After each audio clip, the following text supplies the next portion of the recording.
Hello and welcome to SwitzerTV Investing. I'm Peter Switzer, and on tonight's show I get Shaw's Adam Dawes and Berman Invest Julia Lee to look at three stocks, Serco, GrainCorp and Accent Group, that owns footwear businesses such as Athlete's Foot, Platypus and more. AMP Capital's Shane Oliver gives us 5 reasons why the Aussie stock market will outperform the US market. Paul Rickard tells us the best reopening travel stocks, and NabTrade's Gemma Dale tells us what stocks are trending up based on the weight of money going behind them.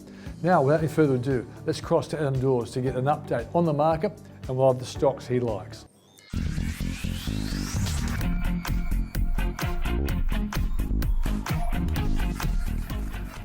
Well, the Australian stock market was up today despite the fact that Wall Street had a bit of a negative night on Friday night.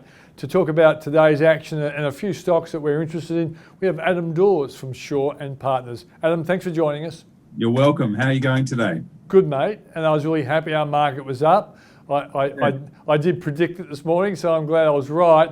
And of course, the SPY futures said that. What do you think's behind the fact that A, we were up and America was down, and B, do you think this is a sign for what might happen in coming months?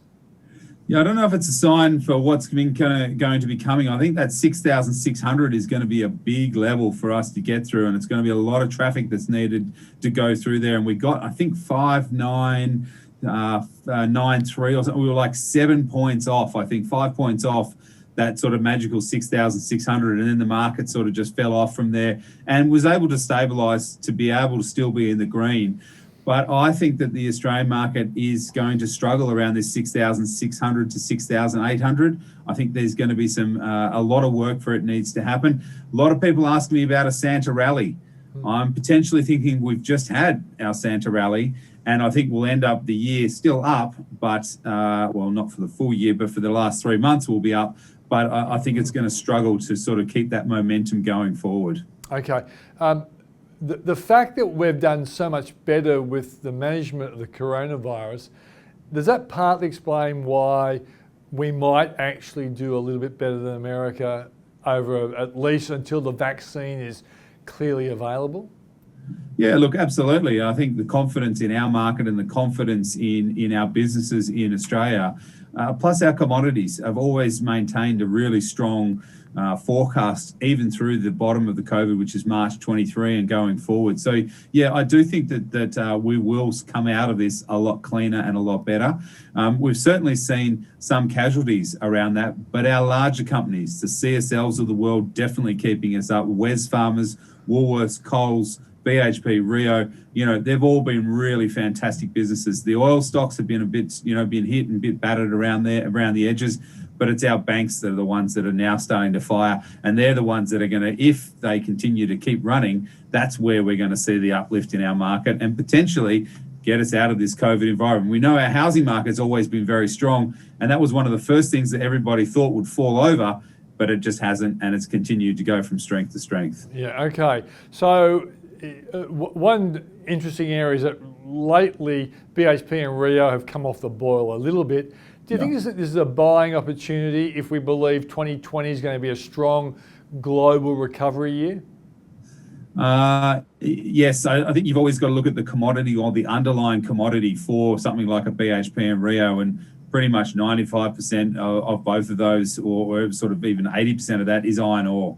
So you need to have or take a view about iron ore. We certainly think that iron ore, I don't think can stay up at $120, $125. I think there will be some consolidation in that. And remember, commodities are cyclical businesses, and there are at the top end potentially of a cycle. So we always like BHP, Rio as a part of an overall portfolio. If you're trying to time it, I think we might see some weakness in the material space, only because of where that iron ore is sitting. Certainly oil, on the other hand, for BHP should go higher. Gold has probably got some room to move to the upside as well. So it's a little bit of a balance there, I think you'd be looking at. But potentially, I think, we might see some more consolidation. I can't see Rio where it is and continuing to stay there. BHP also struggles when it gets to that $40, $38. It just struggles and then sort of falls back. So there might be some opportunities there. But do remember, it's all about the commodity price. And I think iron ore will continue to stay strong. So, okay. All right. Yeah, it's a hard one. Let's go to these stocks that we were asked about in the Boom Doom Zoom show last week. Yeah. Here's a company like Serco. Not many people would know much about Serco. It's basically in the travel industry, and it's a big supplier of IT, products for the industry. What do you think of Serco? Yeah, look, it's software as a service. It's certainly an interesting business. It really is. And it certainly provides that computer solution for online bookings, for online expense management for New Zealand, across Australia, North America, and internationally. I think these guys will struggle a little bit because it does offer an online booking tool for corporate travellers. Now, we know Sydney and Melbourne or Victoria border just got opened up. So there is potentially some kind of re-emerging of corporate travel that will happen, because Sydney to Melbourne route, remember, is the second busiest route in the world. And a lot of that is a lot of corporate travellers. So I think this is a reopening trade, and you'll start to see these things start to come on. They have a really good app that corporates can use, and certainly through the iPhones and the Android devices with a lot of their booking functionality. It's a really interesting one. I hadn't known a lot about it, did a little bit of homework before the show. It actually looks okay to me, to be honest, but I'm a little bit concerned about that corporate travel side of things. And I think that that's probably what's going to hold it back going forward for the next 3 to 6 months. Okay, let's go to GrainCorp now. Yeah.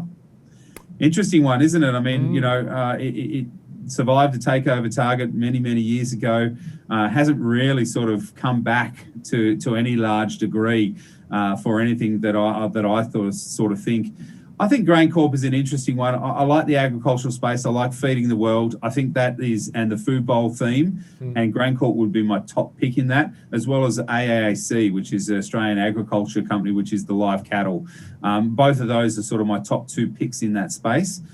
So look, I like GrainCorp. If you like that kind of feed the world, feed bowl, that kind of thing, I think that fits nicely with clients' portfolios. Okay, another one that's been in the news, Accent Group. If people don't know, they own a lot of the Athlete's Foot and places like that. They've got that sort of franchise. So what do you think of this company? Look, it's done well, really. I honestly thought Sneakers and Athlete's Foot, Platypus, Hype, Skechers, those kinds of things, that they'd get absolutely murdered with online. Because really, you can go in, try a shoe on, and then go online and potentially buy it cheaper from China or something like that. These guys have really reinvented themselves, and I think it's a testament to their business. It is one of my best picks in the retail sector. Okay, only because they can manage their book very, very well, and they understand how these things work. Again, online is a big issue for them, but I think they are combating that, because people, when they buy a pair of shoes, if it doesn't fit, they've got to send it back. It's just one of those things that you need to try on before you buy. Clothes and tops and things, you can probably get away with that, but shoes are very, very bespoke, I guess, or you need to make sure that they're comfortable. And I think that they'll do very well. They're actually past COVID highs, past the high after COVID, and I think that's a testament to the business. So it's one of my best picks in the retail space. Adam Dawes, thanks for joining us, mate. Thank you. Thanks, mate.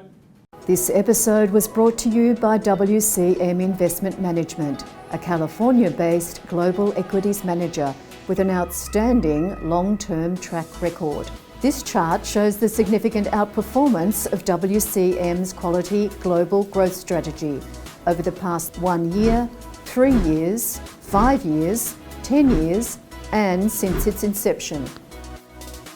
Investors can access the strategy via the ASX with their choice of an exchange-traded managed fund, WCMQ, or a listed investment company, WQG.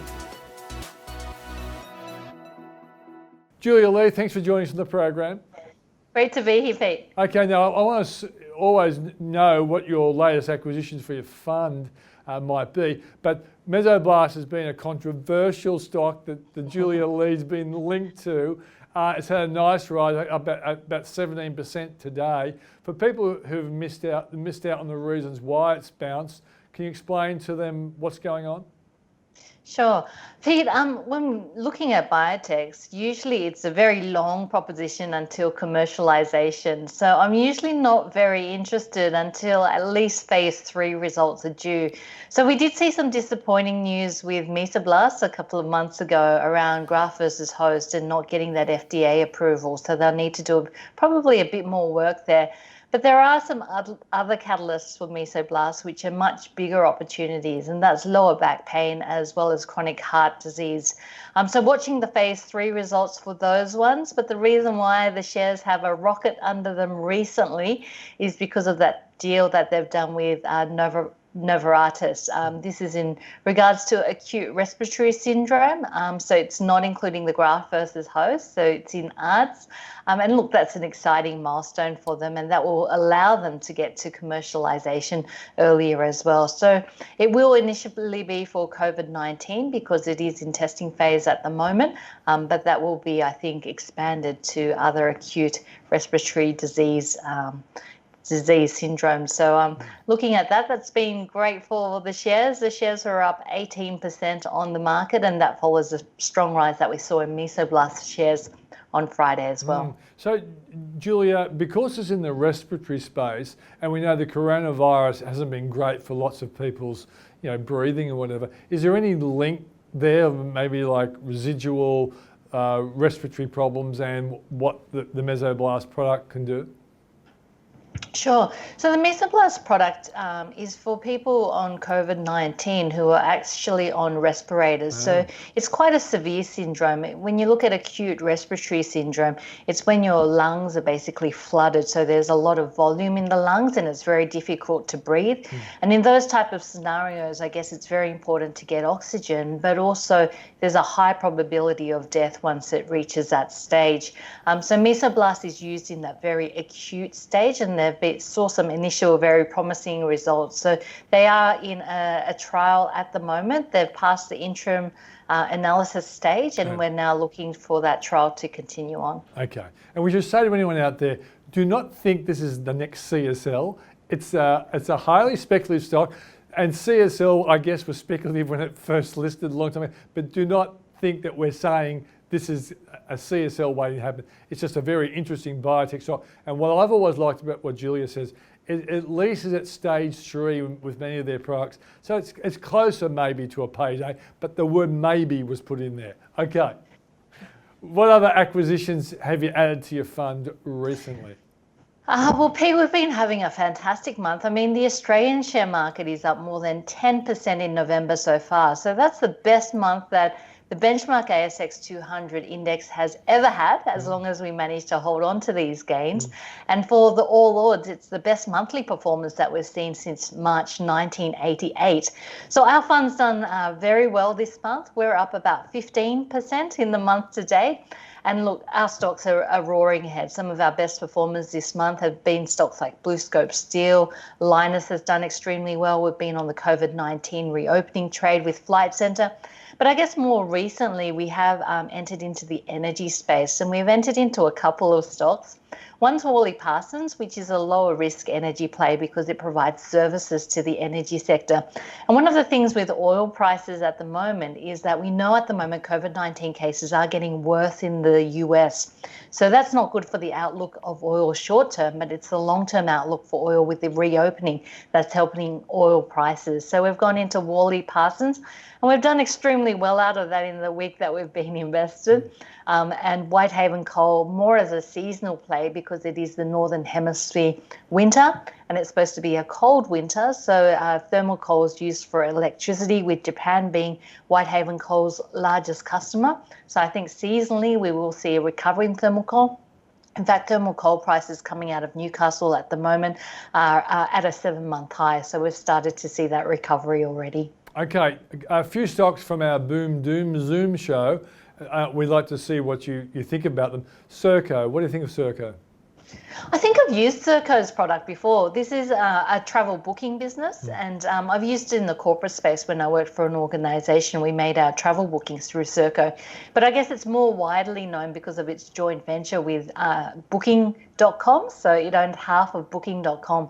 So really, when you look at Serco, you're looking at that COVID-19 reopening travel phase. And look, I think at this point in time, it's probably an outperform here. You're seeing a reopening between the borders between Sydney and Melbourne, and that Sydney to Melbourne route probably makes up around about 25% of the bookings that Booking.com does. So international travel is going to take a bit longer to recuperate and get back to normal, but certainly domestic travel, I think we will see a strong bounce back there. And the outlook for Serco post-COVID-19, I think looking very good, and that's started to already be seen with the borders reopening. So I like Serco here. Okay, let's go to GrainCorp.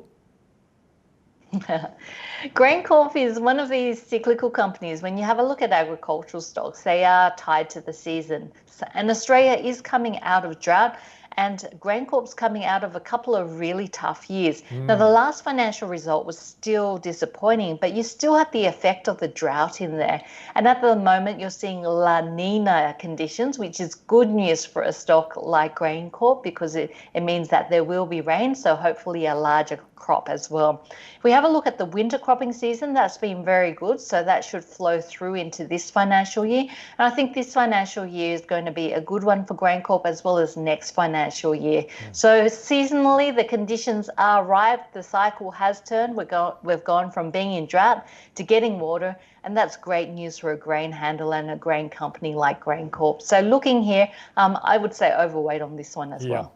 It's definitely for the thrill seekers, isn't it? When you I know there was some people talking about possibly a rain. They said, "Oh, we don't want the rain now because this is harvest time." So trying to link it all together makes it so hard. Finally, Accent Group. Sure. So Accent Group is mainly sneaker stores, and I guess we have seen the casualization of our dress wear. We've been working from home, so we don't need our dress shoes, but we might need sneakers or more comfortable shoes. And that's been great news for Accent, which still has seen digital sales during 2020, which has been a difficult year for retail stores. So if we have a look at digital sales, that's been up 129% in the 20 weeks of the new financial year. And like-for-like sales, stripping out some of those volatile states like Victoria and Auckland, well, that's been up 15.7%. When you're looking at a retail store, for me, the perfect combination is a strong digital channel, which Accent has, and then combine that together with a rollout of stores and organic growth. We have a look at Accent. They're planning to roll out 80 new stores this financial year, and like-for-like sales at the moment has been 15.7%. So that combination is a magic formula for a retail stock. So Accent here looking pretty good as well. Julia, as always, thanks for joining us. Thanks, Pete. This episode was brought to you by WCM Investment Management, a California-based global equities manager with an outstanding long-term track record. This chart shows the significant outperformance of WCM's quality global growth strategy over the past 1 year, 3 years, 5 years, 10 years, and since its inception. Investors can access the strategy via the ASX with their choice of an exchange-traded managed fund, WCMQ, or a listed investment company, WQG. Well, joining me now is the Chief Economist at AMP Capital, Shane Oliver. And Shane is not just an economist, he's also an analysis of where markets are going. And his most recent note, Oliver's Insights, no less, we're still the lucky country. 5 reasons why Australian shares are likely to outperform. Well, I want to know all 5 reasons, Shane, and I'm sure people watching this program do as well. Thanks for joining us. Thanks, Peter. It's actually an update of a note I wrote back in May, where we were coming out of the lockdowns, and in that point I noted 3 reasons. And of course, what happened over that interim period was we had Victoria get in the way, and the Australian dollar went up. So if you were exposed to Australian assets as opposed to foreign assets, you would have got a benefit in terms of the Aussie dollar going up. But I thought it was worthwhile looking at it. And there's 5 reasons why I think we're going to outperform over the next 12 months. We have underperformed a bit this year, which we can talk about later if you want. But the reasons I think we're going to outperform is that we've seen better control of the virus. So, yeah, there's a vaccine probably coming in 6 months' time, whatever it is. But in the interim, we can continue reopening our economy in contrast to many other countries, which are still in a perilous situation. So there's that point, better control of the virus.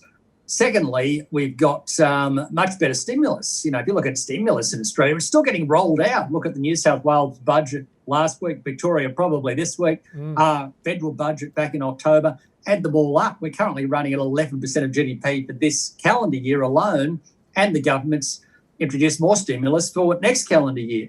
So that dwarfs, it's even above what you can see in the US. And that stimulus, I think, was well targeted. The JobKeeper program was very, very well targeted. And the benefit of that is the unemployment rate is now coming down.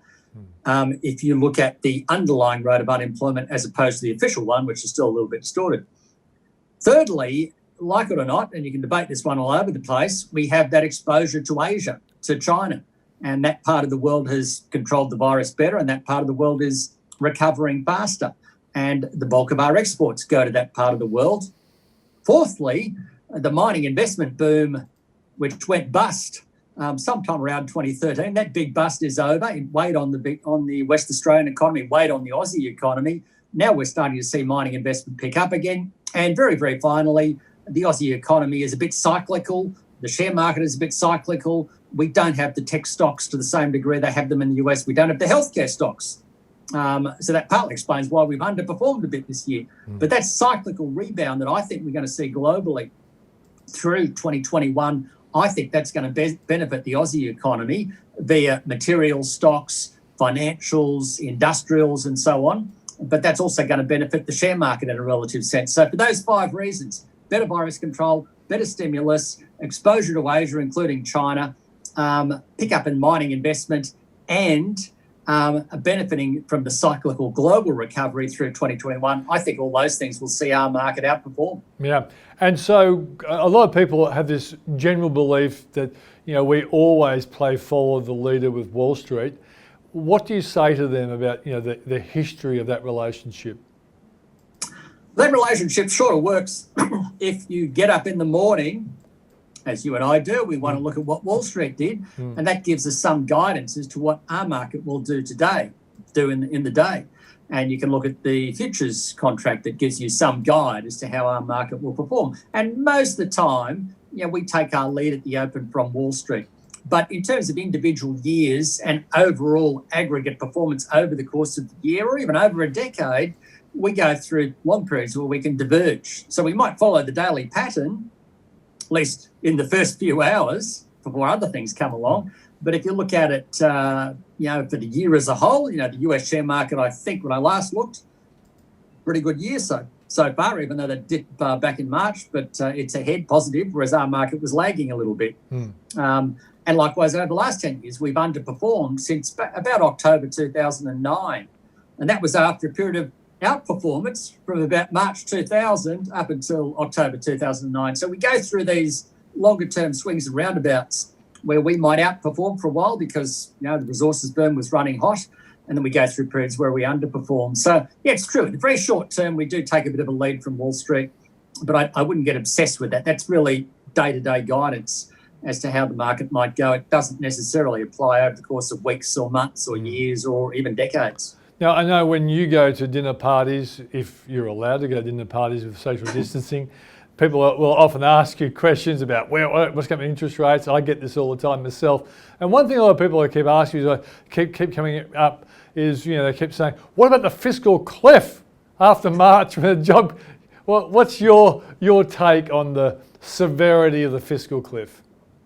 Relax. Relax. Yeah, me too. I've been hearing about the fiscal cliff ever since about April, May. We were going to go off the cliff in October, at the end of September when JobKeeper was supposed to end. Normally what happens is you get to the cliff, if the government gets close to it and looks over the edge and say, that's a bit of a drop, we don't want that to happen, then they extend it. If alternatively they say, well, the economy's recovered enough, fair enough that we end JobKeeper. So I think it's a mix of those two. The government has been extending the stimulus. That's why we haven't gone off the cliff. But the other point is that the economy is recovering. So what's at the bottom of the cliff has been actually coming up. Jobs have recovered. You saw those jobs figures on Thursday. I couldn't believe it when I saw them. 190,000 jobs or whatever it was, 180,000 new jobs. Now, of course, don't get too excited month to month, but we've recovered 75% of the jobs we lost through April and May. So, you don't want to end fiscal stimulus if you're still in a huge jobs hole. But if a lot of your jobs have come back, you can slow down your fiscal stimulus, maybe not have it at the same level that it was 6-9 months ago, but you don't have to worry about going off the cliff because a lot of those jobs have come back. The fall when you go off that cliff is just like a little step down, and then you go on again. So I wouldn't be worried about the fiscal cliff. I think the government's not stupid. Okay. They know these things have an impact when they end, and that's why they've been replacing them with other things like the tax cuts, for example. Yeah. Now, Shane, you'd be surprised to learn that I'm occasionally very optimistic, and not long after all the JobKeeper stuff was announced and whatever, after actually talking to Michael Knox from Morgans, Knox made the point that of all the stimulus worldwide, and if a vaccine shows up faster than we expected and all that sort of stuff, that we might get a bit of a rerun of the 1920s, roaring 20s in the next few years. Do you see that as a possibility that maybe the growth in 2021 is bigger than we expect and rolls into 2022? Then poor old Dr. Phil might have to break his promise on the 3-year 0.1% cash rate? It's certainly a possibility, which I think is why you've got that cream-coloured jacket on today. You look sort of out of the 1920s or something, roaring 20s. I'm celebrating summer, mate. But go on. Summer as well, but and that beautiful background you've got there with the sky. But you can't rule it out. I mean, anyone who got too bearish in 1918 or 1919 because of the Spanish flu pandemic would have then found themselves. The decade ahead turned out to be a good one up until 1929. We had the roaring 20s. And so, there is a risk that stimulus turns out to be too much. The economy rebounds faster than everyone expected. Consequently, you end up with a rip-roaring decade. I mean, it's not my base case. I think things will still be a little bit more constrained. We've got slower population growth in Australia. We've got the immigration numbers being lower. Some industries are going to take longer to come back. But you can't rule it out. I think as economists, we have to be open to those possibilities. And if this year has told us anything, you can get hit by these big downside shocks, coronavirus, but an appropriate response, as we've seen in Australia, can dramatically offset that. So anyone who got too bearish back in April, May, now has egg all over their face because of the rebound in economic conditions and the rebound in share markets, which started from March the 23rd. Last question, Shane. I'm optimistic about stocks in 2021. I don't know how much they're going to go up by, but I think it's going an upward trend, particularly for Australia. Are you on a Unity ticket with me on that one? I am. I reckon we'll go up at least 10% from here, which could be getting us back towards that 7,000 level. May even push back to the previous high. So I think we're going to have a pretty good year on the stock market. But partly those 5 reasons I mentioned up front. I think the other thing that a lot of people are forgetting here is that the dividends took a hit back in April, May, and that was by necessity given the situation at the time. I think a lot of those dividends are going to be reinstated. So you'll end up with a situation where you're seeing good capital growth and the dividends will start to go back up again, reflecting a diminishing of the risks of defaults and what have you in the housing sector. Shane Oliver, thanks for joining us. My pleasure. Thanks, Peter.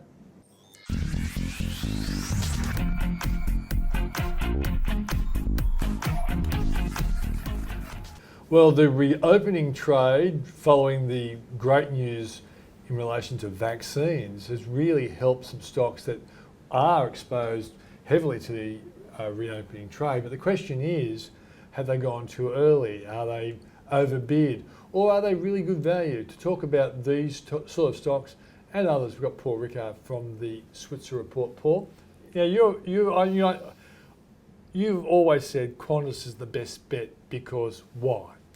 Well, I think, Peter, it's a purest of the plays, simply because you can see the path to Qantas reopening, you can see the path to Qantas getting plane in the skies, no other conditions, get some planes in the skies, borders open up, people will travel. Whereas the others, and Qantas is not going to go underground, right? No. Qantas is going to survive. Well, it's got a lesser competitor in it now. And also, Alan Joyce took really early and strong action. He was the first of any corporates really to fire the gun on COVID-19, saying we've got to cut costs and some very symbolic actions to actually cut his own salary and all sorts of things. So I just think that's always been the purest of play, whereas the businesses who are the web jets and the corporate travels and the flight centres who rely on retail, in many cases business customers, it's sort of a second degree travel thing, and I just don't know whether that model is going to be quite the same. It maybe there's going to be even more demand for agents. I don't know, Peter, but it's I think there's an extra degree of risk in those companies. Listening to you, it made me think, well, Flight Centre, Webjet and corporate travel are more speculative plays because lots of things can go wrong. But for Qantas, a lot less can go wrong, and it's got that Buffett-style business, hasn't it? It's number one in its space. It's one-time rivals, not as strong as it used to be, namely Virgin. So it really is in the box seat, and therefore, going forward, it's a Buffett-looking kind of company, Look, isn't it is a Buffett-looking company. It has had a good rally. It's $5.36 today. But where was it before the coronavirus? We got down, well, it was in the sevens. Low, about 7.30 was the high. We got down to about 3-ish. Don't stand me corrected. That's when you should have bought it. That's when you should have bought it. So it's had a lot of these stocks have had a big rally back. Corporate travels come back by a factor of 4 times, Peter. I know, I bought it, but I'm staggered that it actually has rebounded so quickly. Yeah, the one that probably looks and has done a lot of work in terms of its business model, particularly in cutbacks, is Flight Centre. Yeah. Now, Flight Centre is still around about $16.10. This is my cheat sheet here, Peter. It was about $45.29 was the high back in February. So there's probably most in that. Now, Flight Centre has cut a lot of its branches, both here and in the UK and other markets, and so that's the one I guess you've got to say that the biggest jury is out in terms of the model. I mean, how much are consumers going to go back into seeing, the friendly sort of, I can't think of the name of the pilot they use or the model they use for the thing. But it's mainly, it is still mainly a retail business as opposed to a business to business. Yeah. They're doing more in that space. So, look, but they have taken the opportunity to cut costs very substantially. And maybe that model is going to change, question mark. And the interesting issue is, travel agents historically are a face-to-face type business. And the online world grew, but a lot of people said, well, I've got booked online, I try to get a ticket to Birmingham, end up in Birmingham, USA rather than Birmingham, UK. All those sorts of problems have dogged this industry. But a lot of the older people who would not have done it, we've gone face-to-face, they probably went more online during the lockdown period, and they may well venture out of the shops online. They might, Peter, and I think also consumers are going to be a lot more wary. So the whole risk around cancellations and refunds, people won't be booking unless they can get a refund, right? I mean, and look, sure, that's always been an area that's dogged travel agents in the past, but I think that's going to be harder. And there's no premium pricing here. I mean, Qantas can keep its, if it's the only airline flying, it's got a reduced competitor, there's lots of demand, it's got lots of opportunity to charge, particularly big in the prices. business class area where Virgin was taking on. So, it can actually, without having the same costs, it can actually grow margin pretty quickly once it gets flying again. That's not going to be the case, I don't think, for the other place. So I think a lot's happened. I think Flight Centre is starting to look interesting, Peter, simply because it hasn't had the same rebound. But you might have to wait a year. You might have to waste this higher risk. I still think Qantas looks attractive. It's going to fly. The borders are going to reopen. They're going to reopen offshore. And I think Qantas is going to have some extraordinarily profitable couple of years. Okay, so you like Qantas. Yep. Well, that's Sydney Airport. Is that a Buffett company too? Well, it is and it isn't, Peter. I've been a bit negative on Sydney Airport. You have. And look, not because of the coronavirus, but I think that the market is increasingly going to focus on the competition risk. They are building this airport at Badgerys Creek. It is not an imagination, right? There is a lot of money going into building. Who owns the Badgerys Creek? Well, at the moment it's owned by the government, but you get some stage you'll guess that that'll be privatised to some extent. Why wouldn't Sydney Airport buy it? Well, they weren't allowed to. They had a chance to buy it and they turned it down. That was part of the deal. So when Sydney Airport was originally privatised, they were given the first and last right effectively on Sydney Airport. They turned it down. The government said, look, we don't like your terms and conditions. We're going to build it anyhow. They're building it. It is going to open. The train line is going in. There will be competition for Sydney Airport. Now, okay, sure. The premium carriers like Qantas and some of the big international airlines may not go out there. But in the discount market and in the travellers market, they will. In the freight market, it's possible. So I don't think Sydney Airport is quite the lay-down misère that people think it is. It's almost back towards $7. The yields, I think, interesting but not very attractive. So I don't know whether that's the stock to play that market. If you're putting together 20 stocks with Sydney Airport? No, it would not be. Okay. See? And we will remind you if you get it You wrong. remind me because I'm sure I'll probably get that wrong and you'll tell me so. I'm Okay, sure. but no, I think the Qantas story is definitely the right Now, we have to talk about our income conference tomorrow, Peter. Yeah, don't we? exactly right. So what would people expect to get at this income conference? It starts at 9, goes through till about 11:30. Yeah, 2 days, to Tuesday and Wednesday. We've Yep. got a number of great fund managers coming to talk about income opportunities. Now, we know income's challenged. I mean, TD rates down to 0.4, 0.5. You might shop around and get about a 0.6, 0.7, but look, and we know yields have been under pressure because of the virus and APRA and others. So it is harder under sort of equity substitutes. The yields have come down. There are going to be some opportunities, but I think if you are heavily dependent on income from your investments, the reality is we all need to potentially think about taking some more risk, or at least thinking about how we diversify to manage the extra risk. That's the type of thing we'll be talking about over the next couple of days, as well as some of the opportunities out there, Peter. Yeah, and so there'll be fund managers who'll be offering much higher potential returns other than term deposits.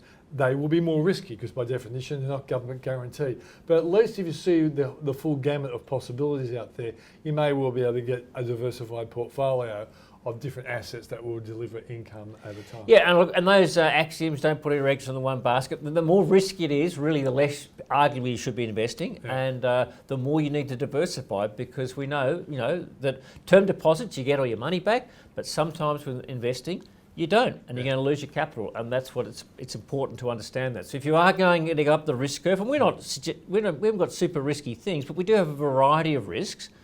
If you are going to go up the risk curve, clearly that means there's more chance of capital loss, and that's why diversification becomes even more important. So if you want to attend, just go to the website. You'll see on the screen there the actual details of where you go to and register to be an attendee. And then as a consequence, we'll actually send you each video presentation of each fund manager so you can look at it in your own sweet time as well. Thanks, Paul.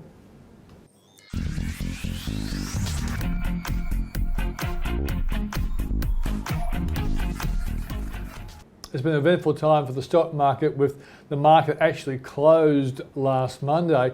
And to catch up with what's been going on in terms of buying and selling, we've got Gemma Dale from NAB Trade. Gemma, how are you? I'm well, thanks. How are you? Very good. Now, one thing we liked last time we talked to you was to get an idea of the stocks that are really popular and those that are unpopular, and what are people doing? Are they chasing certain sorts of stocks? And this is exactly what, you got a window on that, haven't you? Yeah, it's the joy of my job. The joy of your job. All right, so other people are suffering and you're there looking on the window. Sitting there watching what everyone's doing. Look, I'm going to ask this question. You can say I won't answer it, but have you ever, but in looking, thought to myself, gee, I better get on this train. Everyone's on this. It's quite fascinating to observe what's happening with certain things. You see the trends coming pretty quickly. And it's always fascinating to see the ones that rise really fast and then fall away, and you don't see them again, the ones that just keep going and going and going. So yeah, more than once I've been like, that looks interesting. Or I haven't seen a name before, never seen it before. You go away, do a bit of research, like, that looks interesting, that might be worth getting onto. And it's interesting, because, there are people out there who people listen to. I guess I'm one of them, Paul Ricard or the others out there. If we actually say we like something, it can lead to momentum. And I know I read over the weekend, I think Tom Waterhouse and his tipping service is actually having a big impact on the price shortening of horses, because it kind of, in the age of social media, it can spread like wildfire. So, what wildfire stocks have been going mad lately? So last week was really interesting. Probably the most interesting thing, and it wasn't in a good way, was the pretty much collapse of the ASX on Monday. Yeah. The market was only open for 20 minutes. Orders were placed during those 20 minutes, and so there was enormous problems for all of the brokers trying to work out whether the orders had actually been fulfilled, and we had to go back to customers and so on. So that was quite unpleasant. What we were most interested in, though, having resolved all of those issues, and when the ASX was back up and open on Tuesday, was whether or not we would see double the volume. Yeah. Everyone who'd wanted to trade on Monday will then trade on Tuesday, plus everyone who wanted to trade on Tuesday, or whether we would just see fairly normal volumes with a little bit of extra bump. Yeah. What we saw was double. So everyone who had wanted to trade on Monday still wanted to trade on Tuesday, plus the ordinary Tuesday trade. So this enormous volume, and it's not institutional trades, these are mums and dads and retail investors putting on their trades for their portfolio. So all of that went through. So Tuesday was an enormous day for the platform, and certainly for the whole of the ASX, everyone trying to get all of their trades through from the day before. But it's been a week of big familiar names. It hasn't been a lot of small stuff. We tend to see the small names come through really strongly when not much is happening in the market. At the moment, there's a lot happening. We have still news coming out of the US with Trump still attempting to contest the election. Yeah. We've had 2 vaccines looking extremely promising. You know, those efficacy numbers that are mind-blowing. And therefore, you've got all of this sort of reopening trade for people to contemplate. We see energy stocks suddenly rallying really hard as people anticipate that we'll start using oil again. We'll start The using global petrol. recovery. Planes will fly, cars will drive. Yeah. All this kind of stuff. So what our traders were getting onto last week, there was quite a rotation. Not necessarily the rotation we saw everywhere, but the rotation we saw in NabTrade. One was we saw a lot of profit taking in banks. Banks have rallied really hard haven't they? off the lows, and the last couple of weeks have been really positive. So are you saying that the people, say over the last few months, looked at the low prices of the banks and have bought, and now because there's been a nice comeback, they've sold? Yeah, not just the last couple of months. We saw really aggressive buying in March and April. Yeah. So when the market was absolutely collapsing, really, 30% in 3 weeks, we saw very, very aggressive buying, over 80% in banks, which is just astonishing for us. Huge buying through that period. More buying as it sort of kept sort of tracking sideways and then coming back. And then as it's been going sideways, unless there's a real bounce in the price, they just hang on to this stuff. But because some of the banks they were buying at $14 and they're now selling over 20, like, do you know what? That's a really Big nice gain. little profit for me. I will take that. Or they're trying to trim their positions because they've done a little bit better in banks than some other areas and they're going to rotate They back to sound like something else. professionals, don't they? All these online traders. It's fantastic. People make smart decisions about their portfolios. It's most of my conversations with professionals are, really? Do they do those things? That's Is that right. what they're doing? You're like, look, they're not blowing their money, right? They're tending to make fairly careful decisions. That rotation out of banks saw quite a bit of buying in the miners. So the miners got beaten up a little bit. The news of the spat's a word, between the Chinese and the Australian governments and the implications of that for various parts of the economy is quite significant. The big miners, Rio and BHP, were beneficiaries in terms of what people were buying because they came off a little bit really in terms of price. A2 Milk got hit really hard. They confirmed their guidance, but the guidance wasn't as positive as it has been in the past. And so we saw a lot of buying of A2 Milk. People have loved that. So for it many went years. off, and then your traders went and bought. All right. There was a very interesting conference, which I know you're aware of, the Hearts and Minds conference. And I wrote a piece on the following Monday. It was a Friday conference. And the 4 local stocks that were mentioned were CSL, Treasury One Estates, Temple & Webster, and Fisher & Paykel. Have there been any movements of those 4 stocks that you can remember? Okay, so CSL is a big trading stock for us. It's very interesting, very high conviction. So it's Australia's largest company now, has been for a little while. It is held by a relatively small number of investors for something that's Australia's biggest company. Banks are held by everybody. CSL is only held by about 10% of the base, Isn't that which amazing? is unbelievable. Those who hold it love it to pieces. They trade it quite actively. They will sell it. So for a while there, the range between the 270s and the 290s, bounced around in there for ages. They would buy it 270, they'd sell it 290. Now it's well above $300. It's still quite mixed. We're still seeing some trading in that. Some of our more conscientious investors understand it's stock they want to have in their portfolios, and they're waiting for an opportunity to buy it under $300. So I do anticipate seeing more buying if it falls away, but it's always an if with CSL, right? It's holding quite well. Treasury Wine Estates, absolutely heaps of buying when it got beaten up a couple of weeks ago, again with that news out of China. So the China trade, that news absolutely smashed the price, and our investors were buying during that period. They love to show that contrarian streak and buy things when they're sold off quite aggressively if they believe it's going to come back. Fisher & Paykel's always really quiet. It's interesting, gets mentioned a lot by fund managers and by professionals. It doesn't have a very strong presence among our retail investors. And Temple & Webster did very well during the lockdown phase, but the fact that a fund manager believes it's going to have legs going forward, I guess people are saying about Kogan as well. People didn't use Kogan until lockdown. They think that Kogan will be entrenched in people's minds when it comes to buying online. Do you think Temple & Webster has that same kind of... It has an appeal for a certain type of investor. It's interesting how older investors find it hard to attach a value to something like that that's very different to their experience of buying, because it's got that retail feel. So we saw some aggressive buying of it a little while ago. It's fallen away. Interesting story, the same interesting story. So PayPal, where their economists or their guys are looking at the economy going, we should not be doing as well as we are, has been absolutely flying in terms of its revenues. And the revenue shift has been baby boomers realising they can buy online. And that has been using PayPal. They like it, they trust it now. They did not trust it 3 years ago. So PayPal is one of the stocks that we see in the US being bought sometimes by our investors.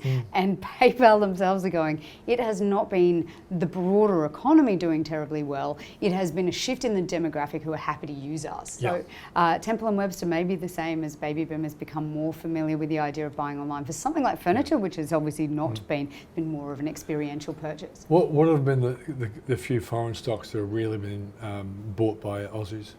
So Tesla's always number one for us. Always, always, always. We've been talking about it for literally years now, but particularly since January, back when the price was sort of over $1,000 before the split. It was kind of amazing to see so much buying, and yet investors have continued to do incredibly well out of it, right? It's a very volatile stock. It bounces around all over the place, and yet our investors have been very happy to buy and keep buying all the way through this year.